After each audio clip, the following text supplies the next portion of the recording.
Hello, you guys. Today we're going to be watching 2 Sentence Horror Stories on YouTube. I was looking for a car to buy for my son for his 18th birthday. This is by Llama Arts. Yes, I already have subscribed. Next week we're going to be so basically every day I'm going to tell you my schedule. Today we always going to do a scary story or scary stories.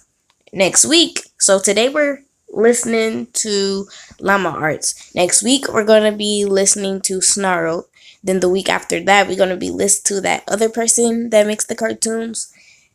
So yeah, let's get into it.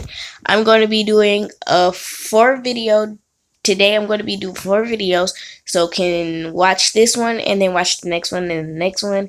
So today I'm gonna be listening to scary stories. This is my first scary story. Then be playing Roblox, making a Gotcha Life video, and showing you guys my edit and how I made it. I was searching all the typical car websites, Cars.com, eBay Motors. They were all Don't buy a car overpriced off as of eBay expected. ever. Craigslist was the only place to find an actual deal. About a week into my search, I found an '03 Toyota Camry. It had 67,000 miles, no accidents, no damage, and good condition for only $3,500. This seems like a steal for such a reliable car with such low mileage. Don't trust The seller it. lived about 10 miles from me, which was a reasonable drive when looking for a car. I gave him a call to set up a time to come check it out. The man sounded normal on the phone. He assured me that there were absolutely no problems with the car. What the freak? He introduced himself as Bob. I brought along $3,500 in cash, even though I planned on wiggling down the price as much as possible. I pulled up the dirt road to Bob's property about 15 minutes early. Where the car at?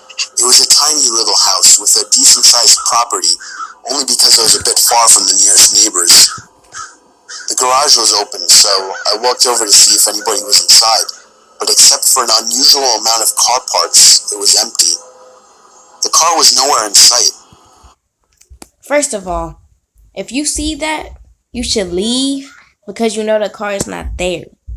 By the way, if you hear stuff in the background, it's my brother or my grandma. So yeah. The only car on the property was an old pickup truck. I went over to the front door to check the house numbers. It was the right address. The doorbell button was missing, so I knocked on the front door. I knocked for exactly 5 minutes before deciding to give the man a call. So I dialed his number and I heard the sound of a cell phone ringing from inside the house. I was extremely confused at this point. Now I knew I had the right house. I didn't understand why, if he was home, why he wasn't answering. I decided I had to take a peek through one of the windows to see if anybody was inside. Peering through the glass, I couldn't really see much as it was pretty dark inside the house. I saw a very old-fashioned dining room set, but across from that, I saw somebody standing at the back door of the house, staring outside. I figured that must have been Bob, so I knocked on the window, but he didn't even move. There was no gate or anything to the backyard. It was just a wide open yard since this wasn't a rural area. I simply walked around the house to the backyard. I didn't understand how he couldn't hear me. When I got to the back door, I made a shocking realization. The figure standing by the door was a taxidermied human being. I ran straight back the way I came and back to my car. I looked up one last time before driving off. The blinds to the window I had peeked into had been shut, but I could see 2 of the blinds bent open. Somebody was at that window watching me. You can probably guess I had the gas pedal to the floor the whole way home. The whole situation still makes no sense. All the car parts, the fact that there was no Toyota Camry, the taxidermied human being. The fact that there was no car there leads me to believe that whoever that man wasn't planning on selling me anything. And that also leads to the disturbing thought that I was very close to becoming a lifeless statue staring out that man's back door.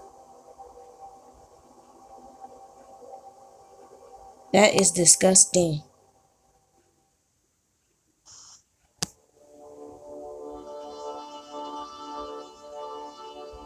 I I was on tour trying to find some really deep websites.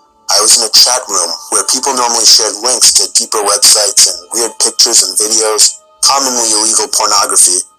Yep. Some guy named Vintage Triple X posted a link without describing what it was. Kids, I clicked on it and it took me to a... Yeah. John, kind of a jerk. I will kill you. I used to have a boy living next door to me that was obsessed with me. His name was Joey. Every time I would go outside, Joey would come outside as well, as if he were watching me through his windows, waiting for me. He was 17 and very weird, and he didn't seem to have any friends, as he was always home. I tried to give every sign possible that I didn't like this guy, but he wouldn't get the message. So I had to finally just tell him one day that I don't like him and to leave me alone. The look on his face that day is something that won't leave me. Boy, if you don't get your Ronald McDonald hair on yourself, I'm at the Clown 3. Coming from a The big 17-year-old, that's like much a more 5-year-old disturbing. kid, boy. One night, my parents left me to watch the house. I was working on a school project when I felt my bed shift a little bit. I looked under my bed. I screamed as I saw Joey laying under my bed. I ran away while he tried to crawl out from under my bed. I ran to his house and rang the bell at least 10 times, telling his parents about it when they opened the door. Joey never came out of my house, so I called the police. His parents begged me not to, but I ignored them. The police found him still in my room and arrested him. Apparently, he admitted this wasn't the first time he had hid under my bed. They also found pictures of me scattered across his room. The most disturbing one was of me sleeping, and it was taken from inside my room.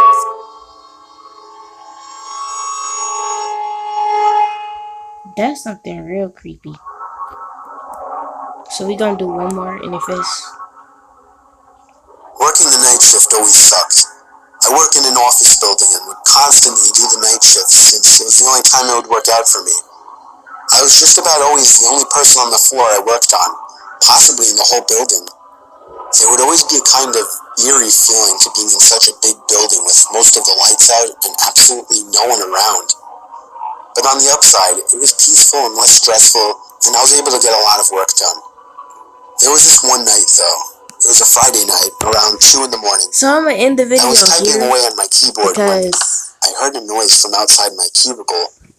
It sounded I will like give you my just a random Gmail crack from the in the walls or description something. so you can read the It's unusual in this description. building, Okay. but I didn't get too concerned Love you about it. guys. Bye. I resumed typing away and was